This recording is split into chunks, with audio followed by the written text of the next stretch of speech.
ও হাজি আসমাউল্লাহর পক্ষ থেকে ত্রাণ সামগ্রী বিতরণের আজকের অনুষ্ঠানে অত্যন্ত সুন্দর লাগে। মাশাআল্লাহ, এইভাবে গরিব দুঃখী মানুষের পাশে সবসময় ঝাঁপিয়ে পড়ার জন্য বিশেষভাবে আমার শ্রদ্ধেয় বড় বোন জনাব আসমা বেগম, আমার প্রবাসী শ্রদ্ধেয় বড় বোন আসমা বেগম রে অনেক অনেক ধন্যবাদ। এই গরিব দুঃখী মানুষের মুখে এক মুঠো খাবার তুলে দেওয়ার জন্য আমি অত্যন্ত ধন্যবাদ।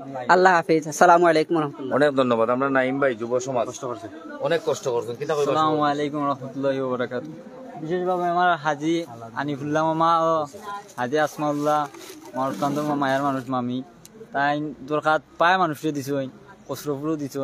তো মামিরে আমি অসংখ্য ধন্যবাদ জানাই, অত সুন্দরভাবে তাই বন্যার মাঝে দান বিতরণ করছো। আল্লাহ তাআলা মামিরে নেক হায়াত দান করতা। আর অত্যন্ত আমার মায়ের মানুষ মামি প্রায় 100 থেকে 105 করোড়ের মতন দরকার দিছো ইনশাআল্লাহ। আজকে তো প্রায় 220 কর কষ্টপুর না টোটাল আমি দরকার কথা আজকে তো 220 কর।